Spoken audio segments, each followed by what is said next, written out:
como les dije, de manejo terapéutico y intoxicaciones ambulatoriales. Ahora del control L, doctor,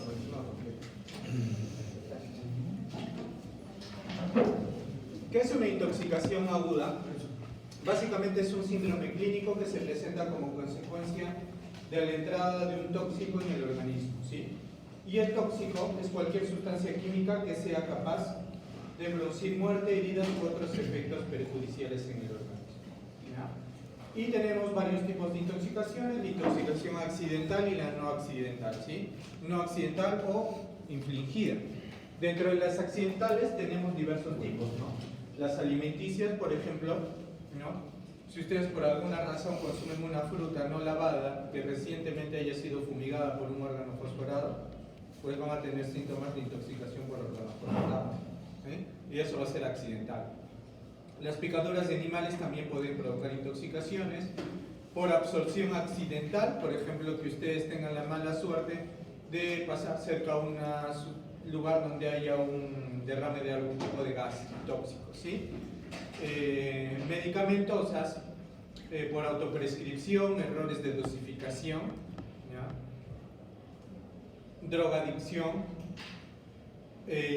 intoxicación profesional, ¿ya? Aguda o crónica. En el caso de la aguda se denomina accidente de trabajo y en el caso de la crónica se denomina enfermedad profesional, y la contaminación medioambiental. Y dentro de las intoxicaciones no accidentales, pues tenemos a las personas que consumen alcohol y otras drogas ilegales con fines recreacionales, y también a las que se intoxican con fines suicidas, ¿no? Con finalidad de acabar su vida. Y también, muy raro, las intoxicaciones con fines homicidas, ¿no? Cuando le envenenan, tratan de envenenar a alguien, ¿sí? Luego vamos a ver un tema importante, que es la anamnesis, ¿sí? La anamnesis tiene que ser la primera actuación cuando nosotros nos enfrentemos ante una sospecha de intoxicación ante un tóxico, ¿sí? Entonces, cuando ustedes se enfrenten a un paciente intoxicado supuestamente, tenemos que ser muy acuciosos con nuestra anamnesis. Y en cuanto al tóxico, nosotros tenemos que tener en cuenta estos 4 puntos importantes. Primero, tratar de indagar acerca del tóxico causal, ¿sí? ¿Qué fue lo que le motivó esa intoxicación? Es lo primero que tenemos que saber. Segundo, una vez determinado cuál es el tóxico, la cantidad que consumió del mismo, ¿sí? Y en la medida de lo posible, la cantidad tenemos que determinarla en gramos o en mililitros, ¿sí? En gramos o en mililitros. Una cantidad determinada, ¿sí? Y para eso ustedes tienen que tener bien en claro cuáles son los volúmenes de las principales formas de consumo, ¿no? Tienen que saber cuánto tiene una chapita, ¿no? Porque hay que meterme una chapita, ¿no? Tienen que saber cuánto tiene un vaso, ¿sí? Cuánto tiene una taza, cuánto tiene una cuchara, ¿sí? Para calcular, porque a las personas no le va a decir, a un paciente, no le va a decir cuántos mililitros de veneno te tomaste, ¿no? ¿Entiendes? Ya, te tomaste un vaso completo, medio vaso, un cuarto de vaso. No, me tomé un cuarto de vaso. Entonces un vaso tiene aprox 200 mililitros. Un cuarto de 200 mililitros será 50, ¿no? Entonces ya calculas que la cantidad fue 50. Ese es lo segundo. Lo tercero, la hora de exposición. Es vital la hora de exposición. ¿Qué quiere decir la hora de exposición? ¿A qué hora se tomó el producto o a qué hora fue el accidente que le provocó la toxicidad por el producto? ¿Por qué? Porque la actuación que nosotros hagamos, nuestra terapia, nuestra terapéutica, va a variar mucho dependiendo del tiempo, ¿sí? Vamos a ver más adelante por qué. Y finalmente la vía de entrada: digestiva, oftálmica, inhalatoria, rectal, intranasal, la vía que fuere. Tenemos que indagar sobre eso, ¿sí? Y además, sobre qué tengo que preguntar y ser muy específico. No esperar que el paciente me cuente, sino yo preguntarle. ¿Qué le tengo que preguntar? ¿Vomitó o no? ¿Sí? Antes de venir, ¿le dieron de tomar algo? A veces les dan de tomar leche, les dan de tomar agua, N cosas, ¿ya? Entonces tenemos que preguntar qué le dieron. Tenemos que preguntar si es que toma algún tipo de medicación, o no en el momento, ¿sí? Tenemos que preguntar si es que tiene algún antecedente psiquiátrico, ¿sí? Si es que tiene algún antecedente psiquiátrico. ¿Qué más? Si es que tiene alguna tentativa de suicidio anterior, si no es la primera vez que lo hace, ¿sí? Tenemos que preguntar sobre, bueno, más que preguntar, cuando nos enfrentemos ante un paciente que está inconsciente y aparte no viene con familiares, o sea, en buena cuenta no vamos a poder preguntar cuál fue el tóxico, ni qué cantidad, ni la hora, ni nada, porque no tenemos a quién preguntar. ¿Qué tenemos que hacer? Investigar el entorno. Preguntar por investigaciones del entorno. ¿Y a qué se refiere con investigar el entorno? En la zona donde haya sido encontrado el paciente, o en el lugar donde haya sido encontrado el paciente inconsciente, ver si no hay algún resto de algún tóxico. Si es que no hay blisters de medicación vacías, si es que no hay jeringuillas, ¿no?, para sospechar intoxicación por drogas, alguna nota de despedida o una carta de despedida. Si es que el paciente tiene una estufa encendida, si es que ha estado en un ambiente tóxico, o sea, un ambiente tóxico laboral, doméstico, por algún olor, o que otras personas tengan clínica similar en el ambiente donde haya estado, familiares, amigos, o personas en las cuales compartió cine, teatro, ambientes cerrados, etc. ¿Sí? Luego, en cuanto a la sintomatología, con la finalidad de, digamos, clasificar sintomatológicamente, puesto que la toxicología es muy amplia, se divide en 4 grupos sintomatológicos estos pacientes. ¿Cuáles son esos 4 grupos sintomatológicos? Los intoxicados con disminución de nivel de conciencia, ¿ya?, con compromiso de conciencia.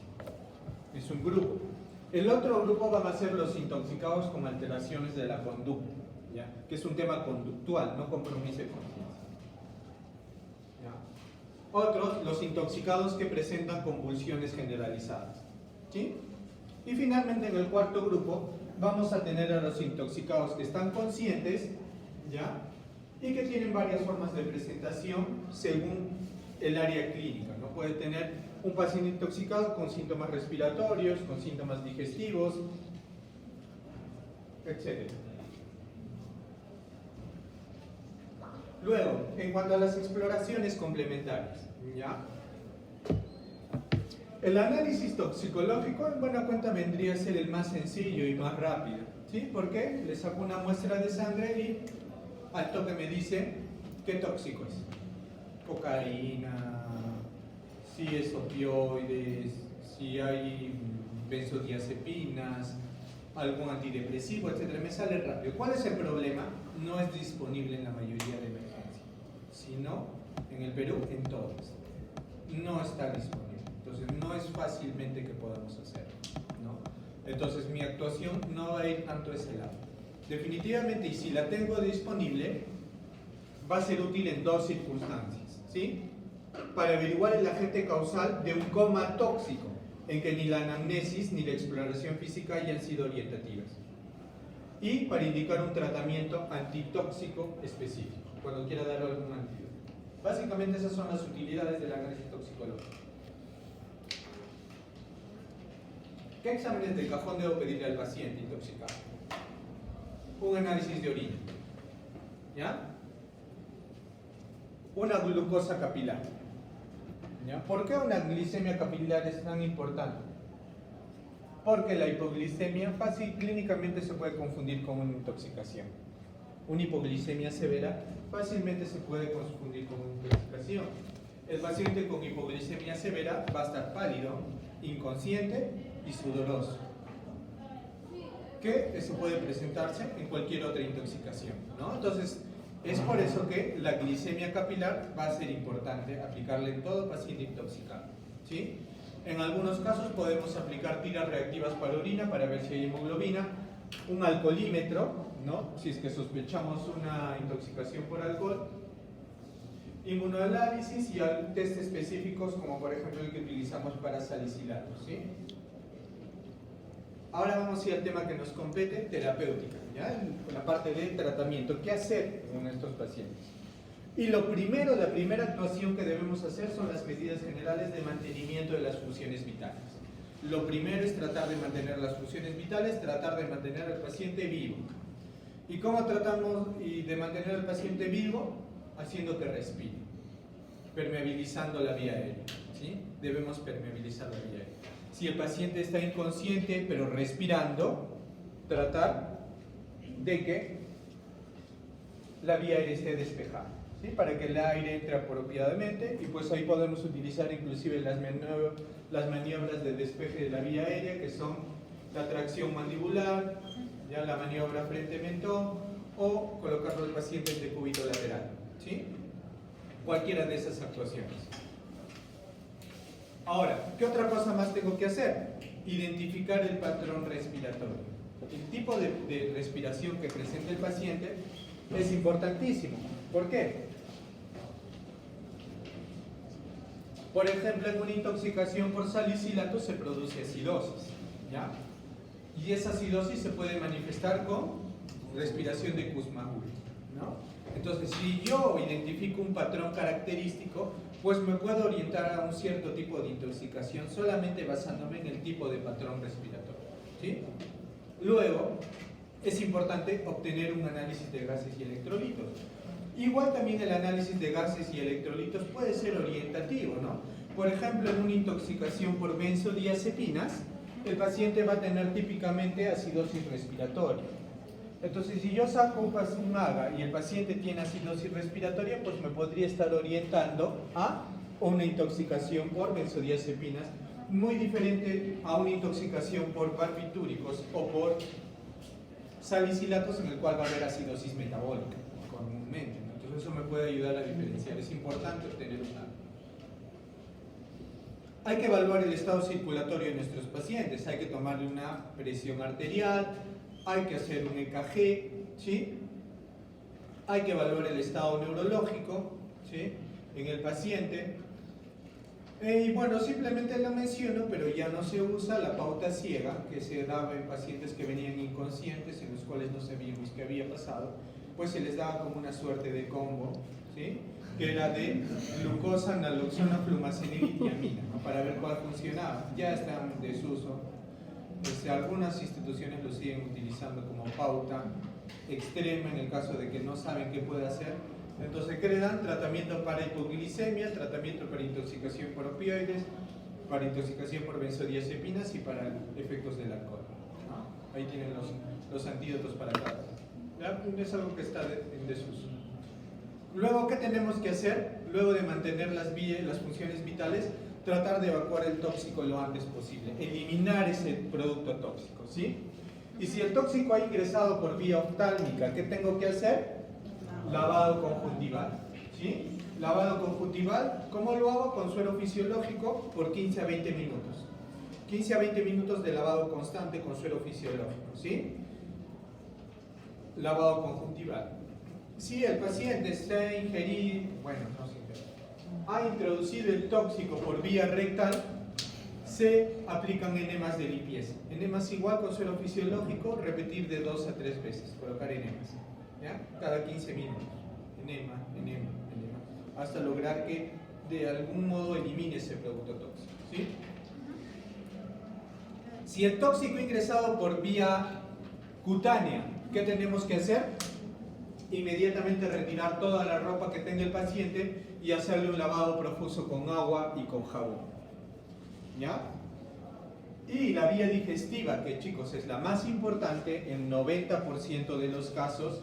Hay también actuaciones específicas que vamos a ver a continuación, ¿ya? Que son las principales. Tipos de descontaminación digestiva. ¿Cómo elimino el tóxico de manera digestiva? Tenemos la inducción al vómito, ¿sí? Que es importante que les diga que ya está en desuso prácticamente, ¿sí? ¿En qué casos todavía se indica? En los casos en que no podamos utilizar el mejor tratamiento para descontaminación digestiva. ¿Cuál es el mejor tratamiento para descontaminación digestiva en la actualidad? ¿Qué han dicho? No. Carbón activado. como me dice uno de mis maestros, el lavado gástrico es de trogloditas. Ya no deberíamos hacer eso. Ya les voy a contar. Lamentablemente estamos en el Perú y sí, el lavado gástrico todavía sigue siendo una de las mejores medidas, ¿sí? Bueno, pero la inducción al vómito, ¿en qué casos está indicado? Está indicado cuando el carbón activado no funciona. Cuando el carbón activado no funciona, la inducción al vómito sigue siendo una alternativa terapéutica, ¿sí? Sin embargo, está contraindicado en ciertos casos. ¿En qué casos está contraindicado? Yo no puedo utilizar la inducción al vómito. Cuando sean cáusticos, petróleos, embarazo y shock. En esos casos no puedo utilizar la inducción al vómito. ¿Cómo induzco al vómito? Con un producto que se llama jarabe de ipacacuana, 30 mililitros, se le echa 200 mililitros de agua tibia, el paciente ingiere y en unos minutos empieza a vomitar. Pero vomitar terriblemente, ¿sí? Es muy potente, es un inductor al vómito muy potente. El paciente va a vomitar todo lo que tiene en el estómago, ¿ya? Entonces, sin embargo, como les vuelvo a repetir, ya es una medida que está en muchos desusos, solamente muy circunscrita a los muy pocos casos en los cuales el carbón activado no funciona, ¿sí? La segunda actuación es el aspirado y lavado gástrico, ¿sí? El aspirado y lavado gástrico está muy en desuso porque está muy asociado a neumonías aspirativas, ¿no? Lamentablemente es lo único que teníamos disponible hace no muy pocos años, era la principal medida de actuación en nuestros hospitales públicos. De hecho, en el mío sigue siendo la principal, ¿no? La única que utilizamos. Sin embargo, tiene sus pros y sus contras, ¿no? Una de las dificultades de este procedimiento es que solo se puede hacer si es que el paciente está consciente. También se puede hacer cuando el paciente está inconsciente, pero tiene que estar intubado. El paciente tiene que estar con intubación orotraqueal, ¿sí? Una ventaja con respecto al vómito es que sí se puede realizar en shock, ¿sí? Y como dice ahí, se puede realizar en pacientes con disminución de conciencia, ¿no? ¿Por qué? Porque el paciente está intubado. En cambio, a un paciente que esté inconsciente no lo puedes inducir al vómito, ¿sí? No lo puedes inducir al vómito. ¿En qué casos todavía se puede utilizar? En intoxicación por carbonato de litio y en intoxicación por sulfato ferroso. En esos casos se puede utilizar aún todavía, ¿ya?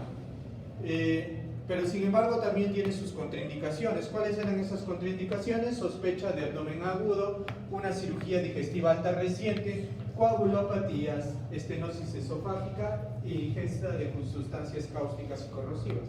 Normalmente se utiliza la vía nasogástrica, pero en el caso de que había fractura de base de cráneo, rotura de huesos de cara o taponamiento nasal, se podía utilizar la vía orogástrica. ¿En qué consiste? Ya sea por una... ¿Alguien ha visto un lavador ya en su vida? ¿No? ¿Alguien le han hecho un lavador una vez? ¿No? Bueno, básicamente... pero sí han visto colocación de sonda nasogástrica. Sí, eso sí. ¿Ya? Al paciente se le coloca una sonda nasogástrica, ¿ya? Se le coloca la sonda nasogástrica, generalmente una sonda nasogástrica la más ancha que se pueda. Estamos hablando de 10-12 French.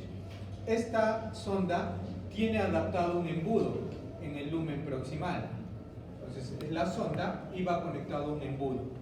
Por ese embudo se empieza a pasar agua tibia, entre 5 a 10 litros.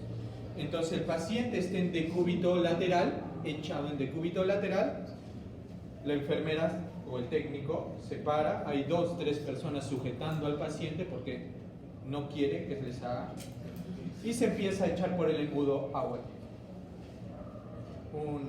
Se va pasando, ¿sí? Se va pasando. Cuando ya empieza a llegar aproximadamente al segundo a tercer litro, el paciente empieza a vomitar. Entonces lo que hace a partir de que el paciente empieza a vomitar es se espera que vomite. Cuando deja de vomitar, nuevamente se le llena de agua, empieza a vomitar, se espera que vomite y luego otra vez se le empieza a echar agua, ¿sí? Eso es el lavado gástrico. ¿Cuál era el problema o lo que yo experimenté? Porque yo sí he visto hacer muchos, que casi el 80% de pacientes después del procedimiento terminan con neumonía. Entonces, y eso mismo que yo noté, han notado cuando han hecho los metaanálisis sobre la utilidad de este procedimiento. Y es por eso que la mayoría de guías lo proscriben, porque es más los perjuicios que los beneficios para el paciente, ¿ya? Si lo comparamos versus carbón activado. Entonces, por eso ya la mayoría de hospitales en Europa y Estados Unidos ya han indicado el lavador, ¿sí?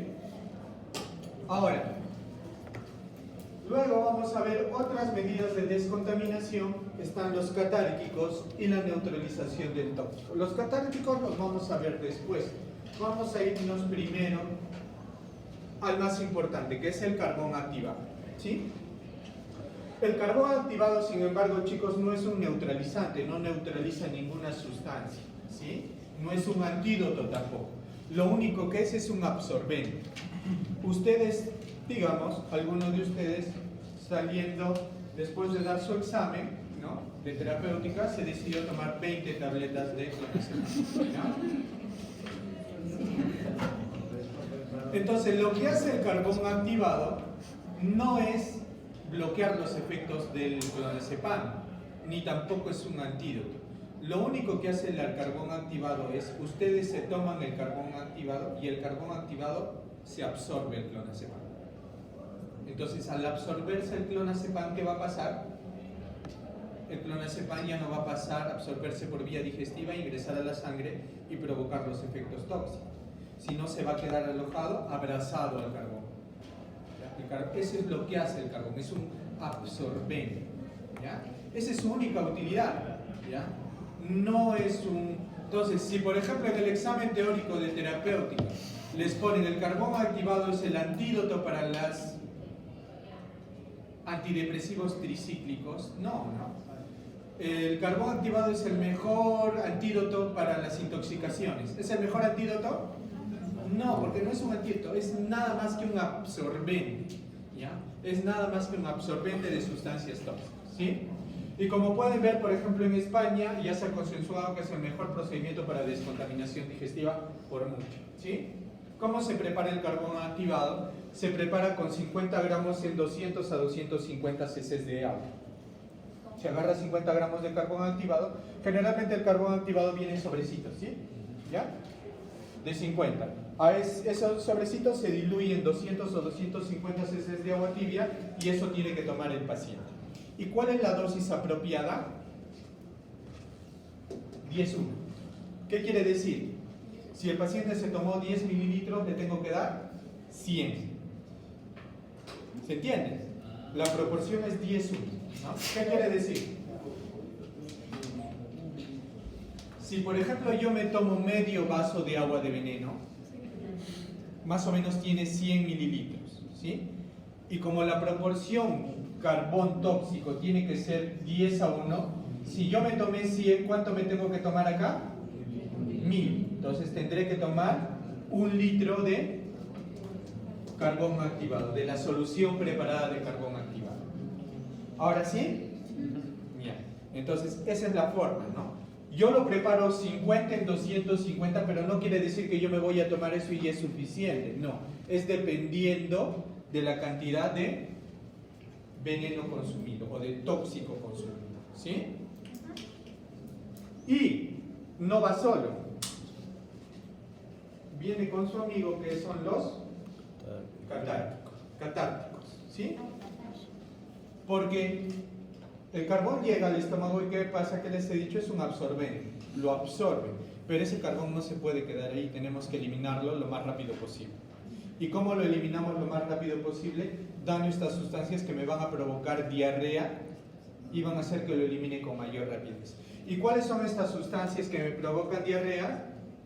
Hidróxido de magnesio, sorbitol y manitol. En el caso de sorbitol y manitol se da una dosis de 1 mililitro por kilo, ¿sí? Y en el caso del hidróxido de magnesio a partir de 30 mililitros, ¿sí? Entonces le doy esa cantidad y el paciente va a empezar con una diarrea terrible y rápidamente va a eliminar el carbón activado. y el efecto está completo, ¿sí? El carbón entra, lo absorbe y luego vapor. Luego la neutralización del tóxico también puedo aplicarle. Consiste en la utilización de productos de productos que por sus propiedades físicas o químicas bloqueen la actuación del tóxico, ¿no? Pero no se usan mucho, ¿por qué? Porque este producto, ya que es un químico, también me puede provocar otros efectos adversos. Y alcanzar la cantidad adecuada para bloquear a veces es muy difícil, ¿no? Entonces no se recomienda mucho la neutralización, ¿sí? Los antídotos son súper eficaces. Lamentablemente no todos los tóxicos tienen antídotos. No todos los tóxicos tienen antídotos, ¿sí? Y es importante respecto a los antídotos que mientras más rápido lo utilicemos, mejor respuesta, ¿sí? Son tiempo dependientes estos productos. Ahora, en cuanto a la actuación general, ¿sí? En cuanto a la actuación general, ¿qué es lo que debo de hacer? Pues rápidamente, primero, medidas de soporte y reanimación, ¿no? Entonces, por ejemplo, si yo tengo un paciente que se ha intoxicado, vamos a decir, por benzodiazepinas, ¿ya? ¿Sí saben cuál es el antídoto de las benzodiazepinas, no? El flumazenil, ¿no? Y si mi paciente intoxicado por flumazenil hace un paro cardiorrespiratorio, ¿cuál será el tratamiento? ¿Darle flumazenil? Es un paciente que se intoxicó por benzodiazepinas y me hace un paro cardiorrespiratorio. ¿Cuál es el tratamiento? ¿Ah? ¿Qué? RCP, ¿no? Ya deja de ser el flumazenil el principal tratamiento, pasa a ser RCP, porque siempre van a estar primero las medidas de soporte y reanimación, que las funciones vitales estén estables. Ya una vez que mi paciente ya está estabilizado, recién haré las medidas específicas. Entonces, en la actuación general primero van las medidas de soporte y reanimación. Tratar de disminuir la absorción del producto. Y acá hay algo muy importante. Cuando nosotros vimos los 4 pilares de la anamnesis, ¿no? Que es identificar el tipo de tóxico, la cantidad del tóxico, y el tercero, ¿cuál era? ¿Ah? El tiempo, ¿no? ¿Por qué el tiempo es importante? Porque cuando ustedes vayan a aplicar la descontaminación gástrica, también es tiempo dependiente, ¿sí? Generalmente, en la mayoría de productos, el tiempo es entre 3 a 5 horas. Si ustedes planean hacer una descontaminación gástrica después de las 5 horas, ya no va a ser útil, porque ese producto que pasó ya se absorbió, no hay utilidad, ¿sí? A ciertos productos, vamos a ver más adelante que hay algunos que todavía se puede extender un poquito. Pero entonces tenemos que tener ese tiempo, disminuir la absorción. Pero si ya el paciente me viene intoxicado, referido de su puesto de salud de no sé qué, y llegan 8 horas después, ¿le haremos carbón activado? No, ya pasó mucho tiempo. Hay que hacer otro tipo de actuaciones en ese caso, ¿sí? Luego viene la administración de antídotos, que es lo que ya hablamos, por ejemplo, el flumazenil. Tratar de que se incremente la excreción, que ahorita vamos a ver cómo logramos incrementar la excreción, y algunas medidas no específicas dependientes del tipo de intoxicación. Entonces, como les dije, vamos a hablar un poco de incremento de la excreción. ¿Y cómo logramos que se incremente la excreción? En su mayoría por vía renal, ¿sí? Y para la eliminación por vía renal vamos a fomentar la depuración renal, ¿ya? Sin embargo, la depuración renal no la podemos aplicar en todos los pacientes, ¿no? ¿En qué pacientes está contraindicado? Por ejemplo, en pacientes que tengan falla renal, en pacientes que tengan falla cardíaca, en pacientes que tengan edema pulmonar o cerebral, en pacientes hipotensos o shock, y en pacientes que tengan oligura y anuria. ¿Por qué? Porque como le voy a meter gran cantidad de volumen, ese paciente se puede congestionar, ¿no? Si está con edema cerebral y yo le meto mucho volumen, ese edema cerebral va a aumentar y es peligrosísimo, ¿ya? Y bueno, de estos dos, este simplemente era para puntualizar, para que sepan, pero este es el que todavía se utiliza, que es la diuresis forzada alcalina. ¿Y cómo preparo esa diuresis forzada alcalina? ¿Ya? La preparo con esto, que es el bicarbonato de sodio al 1/6 molar, que viene en 250 mililitros y trae 167.000 equivalentes de bicarbonato. Ojo, 167.000 equivalentes de bicarbonato. Entonces, ¿qué hago? Agarro 500 mililitros de esa sustancia, ¿ya? 2 o un frasquito, dependiendo de la presentación. Le agrego medio litro de dextrosa al 5%, medio litro de suero fisiológico, ya va juntando ¿cuánto? 1500, ¿no? Y 250 mililitros de manitol al 20%. ¿Qué es el manitol? Un diurético osmótico. Entonces yo le estoy metiendo agua y estoy estimulando su diuresis, ¿ya? Y es una diuresis alcalina. ¿Gracias a quién? Al bicarbonato, exacto, ¿no? Entonces voy a hacer que el paciente orine más. Y esta medida de depuración renal, ¿en qué intoxicaciones está recomendada? En intoxicaciones por salicilatos y en intoxicaciones por barbitúricos o metrotexato, ¿sí?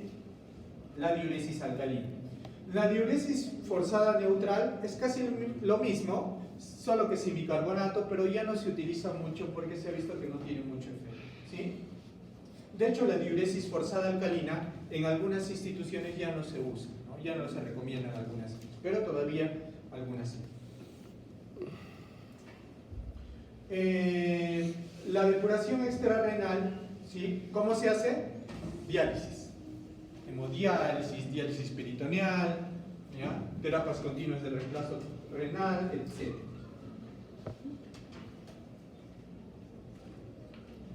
Vamos a las intoxicaciones específicas, ¿ya? Por ejemplo, benzodiazepinas. Arranquemos con benzodiazepinas, ¿ya? Felizmente las intoxicaciones por benzodiazepinas tienen un amplio margen de seguridad, ¿sí? Entonces la dosis tóxica es muy amplia, ¿sí? Es muy amplia. Pero sin embargo, debemos tener cuidado, ¿no? Varía mucho dependiendo de persona a persona, ¿sí? Hay personas que, por ejemplo, una pastilla de clonazepam le puede hacer dormir y hay otras que no les hace nada, ¿no? Entonces, hay personas que se adaptan, sobre todo ancianos, que toman 3, 4 tabletas de benzodiazepinas y están felices de la vida, ¿no? En mi caso le doy una lamidita o un clonazepam y me quedo dormido, ¿no? Entonces es muy variable. Y también la intoxicación es muy variable, ¿no? Entonces, no sé si han escuchado, por ejemplo, de ese reto de que se toman benzodiazepinas en el colegio y gana la que se duerme al último o el que se duerme al último, ¿ya? Y saben que alguien ha fallecido en Lima, ¿sí? Pero ¿saben por qué ha fallecido? Porque el médico le puso diazepam.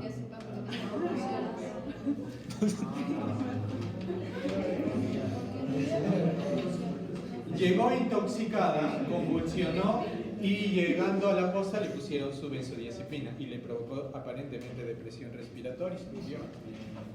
Entonces, hay que tener mucho cuidado con las benzodiazepinas, ¿no?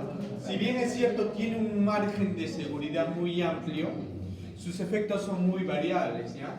Provocan depresión del sistema nervioso central y que oscila desde una simple somnolencia, o sea, de que estén medios adormecidos, hasta un coma profundo. Entonces su rango es muy variable, ¿sí? Pero cuando ya voy alcanzando dosis muy altas, me puede provocar afectación del centro respiratorio y depresión respiratoria, ¿sí? ¿Cómo lo identifico? Porque el paciente progresivamente va disminuyendo su frecuencia respiratoria.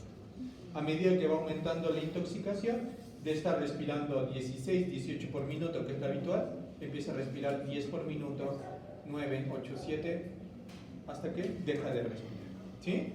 Entonces es peligroso.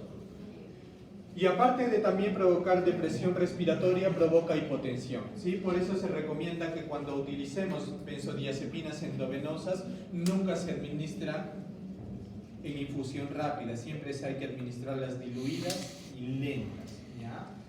Eso es muy particular, bueno, felizmente a mí no, pero yo sí estuve presente. Teníamos un paciente que estaba convulsionando, la enfermera le pasó muy rápido el diazepam y el paciente hizo paro, ¿ya?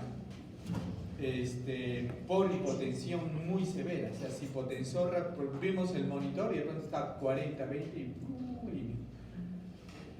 al toque actuamos felizmente y lo sacamos, ¿no? Pero fue porque la enfermera se puso nerviosa por la convulsión, agarró la ampolla de midazolam y se la metió con fuerza, ¿no? El paciente se fue. Entonces hay que administrar lento estos productos, ¿sí? Entonces, cuando un paciente tenga una intoxicación autoinfligida por estos productos, hay que recurrir al vaciamiento gástrico, ¿sí?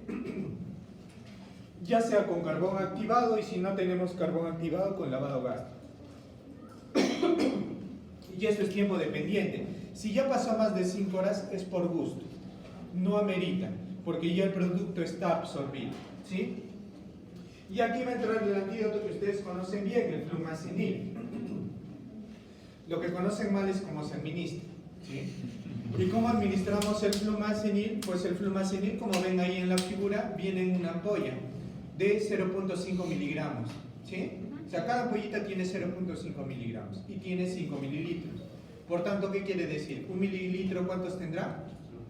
0.1 miligramos, ¿no? ¿Cómo se administra? El paciente, vía endovenosa, le pasan primero 2 mililitros, o sea, 0.2. ¿En cuánto tiempo? En 2 minutos, ¿sí? Entonces agarran su jeringuita, lo diluyen o directo y le dicen a la enfermera, licenciada, agarre su cronómetro y en 2 minutos le pasa 2 mililitros, lentito. O si no, lo diluyen en 10, en 100 o le pasan 20, ¿no? Dependiendo de cuál sea su dilución. La cuestión es que le pasen 0.2 miligramos en 2 minutos y tienen que esperar 30 segundos. ¿Qué tienen que esperar? Que mejore el estado de conciencia del paciente. De estar en coma, empieza a querer abrir los ojos, ¿no? Como que querer hacer alguna respuesta. Si no pasa nada, repito, y ahora ya no le paso 2, le paso 3. Y como son 3, ya no será 2 minutos, será 3 minutos. Le paso en 3 minutos y espero otra vez 30 segundos. Lo miro al paciente y espero a ver si hay alguna respuesta. Si no hay respuesta, ¿qué hago? Le paso una ampolla completa. ¿En cuánto tiempo? En 5 minutos. Y luego espero 30 segundos. Y así, cada 5 minutos, porque cada ampolla se pasa en 5 minutos, cada 5 minutos paso hasta que haya respuesta, ¿sí? Se dice, la mayoría de protocolos, que si a la tercera infusión el paciente no responde, olvídate, no es benzodiazepina la causa de su intoxicación, busca otra cosa.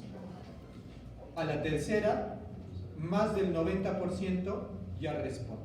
Entonces, si a la tercera, ahí son 3, ¿no es cierto?, no te ha respondido, olvídate, no es benzodiazepina, busca otra cosa. El paciente se ha tomado algo más, ¿ya? Probablemente se haya tomado antidepresivos o algo adicional, ¿sí? Doctor, ¿qué pasa si le administro 0.2 y ya me abre los ojos? ¿Qué hago? ¿Le doy esos bolitos? Ya no, me voy de frente a esto. Si la respuesta es favorable, continúo con bolos de una ampolla cada 2 minutos hasta llegar a una dosis de 5 miligramos, o sea, hasta darle 10 ampollas en total, ¿sí? O le puedo dar una perfusión continua de 0.1 a 0.5 miligramos por hora hasta revertir los síntomas, ¿sí? ¿Cuál es el principal problema con el flumazenil? Que me puede provocar convulsiones. El flumazenil puede hacer convulsionar a los pacientes. Hay que tener precaución con eso, ¿sí? Pasemos a otra, intoxicación por barbitúricos, ¿sí? En la intoxicación por barbitúricos consideramos dosis letales superiores a 5 gramos para fenobarbital. Al igual que las benzodiazepinas, me provocan alteración de la conciencia y depresión del centro respiratorio, ¿ya? Sin embargo, hay una diferencia entre barbitúricos y benzodiazepinas. Benzodiazepinas, más compromiso de conciencia que depresión respiratoria. barbitúricos, más depresión respiratoria que compromiso de conciencia. ¿Sí? Barbitúricos, más depresión respiratoria que compromiso de conciencia. Las pupilas van a estar normales o pequeñas, pero se van a ir dando cuenta que a medida que pasa el tiempo, el reflejo fotomotor se va haciendo cada vez más lento. La respuesta de las pupilas a la luz se va enlenteciendo a medida que el fármaco se va absorbiendo. Clínicamente el paciente va a tener taquicardia, va a tener hipotensión o shock, hipotermia, pares intestinal, lesiones cutáneas. Tratamiento, no hay antídoto, medidas de soporte. Si es que estamos en el tiempo, tratar de hacer medidas de vaciado gástrico, ¿sí? Y podemos utilizar la eliminación renal con diuresis forzada alcalina, lo que ya les comenté, ¿no? Lo del bicarbonato, con suero fisiológico, con dextrosa y con manitol. Eso me puede ayudar a eliminar el producto, ¿sí? Vamos a ver la intoxicación por antidepresivos, sobre todo la mitriptilina. La mitriptilina viene en tabletas de 25 miligramos, ¿sí? La dosis tóxica se alcanza a partir de 3 miligramos por kilo. General, clínicamente el paciente que va a tener puede tener midriasis y consecuencia de la midriasis, visión borrosa, boca seca, taquicardia, temblores, ilio paralítico, retención gástrica y urinaria, ¿sí? Dentro del cuadro neurológico que van a presentar estos pacientes van a tener alucinaciones, confusión, agitación, disartria, mioclonías, convulsiones y coma, lo cual se potencia si es que el paciente ha asociado su consumo con alcohol o con algunas otras drogas. Cardiovascularmente hablando, el paciente va a tener hipotensión, shock, falla cardíaca, alteraciones en el EKG y arritmias. ¿Qué alteraciones en el EKG puede desarrollar? QRS ancho, prolongación del PR y alargamiento del QT, y no la más importante, sino la más complicada de estos pacientes pueden hacer taquicardia ventricular y paro. Medidas terapéuticas. Lamentablemente no tenemos un antídoto específico, sin embargo hay que hacer un soporte general, hay que ver que no haga shock, hay que corregir el shock si es que lo presenta, hay que detectar las arritmias y tratarlas, y hay que evitar la acidosis. Estos pacientes tienden a hacer acidosis metabólica, ¿ya? Y en este caso se recomienda administrar bicarbonato de sodio, ¿sí? ¿Cómo preparo el bicarbonato de sodio? Le doy bolos de 50 mil equivalentes. Esta ampollita de bicarbonato de sodio es la que van a encontrar en sus hospitales, ¿sí? ¿De cuántos mil equivalentes viene? De 10.000 equivalentes. Entonces, ¿cuántas ampollas tendrán que dar? 5. O si no quieren dar bolos, pueden preparar una infusión. ¿Y cómo preparan esa infusión? Un litro de dextrosal 5, 100.000 equivalentes de bicarbonato. ¿Cuánto será 100.000 equivalentes? ¿Ah? 10 ampollas, ¿sí? Y 20.000 equivalentes de cloruro potasio. Y le van pasando 200 mililitros por hora hasta que lleguen a un pH de 7.45, ¿sí? ¿Se acuerdan lo que les dije de las medidas de vaciamiento gástrico? ¿Cuánto es el tiempo? Máximo 5 horas, de preferencia 3, ¿ya? Pero en este caso de antidepresivos puede ir hasta 12-24 horas, porque su absorción es sumamente lenta, ¿sí? Entonces pueden hacer darle carbón activado hasta 24 horas después inclusive de haber consumido el producto, cuando se trata de antidepresivos como la mitriptilina, ¿sí? Y bueno, y hasta ahí nos vamos a quedar, ¿ya? Vamos ya en la parte virtual del domingo, vamos a ver el tema que nos queda, que es paracetamol, opioides y organofosforados, ¿ya? Entonces vamos a empezar. Ya, chicos.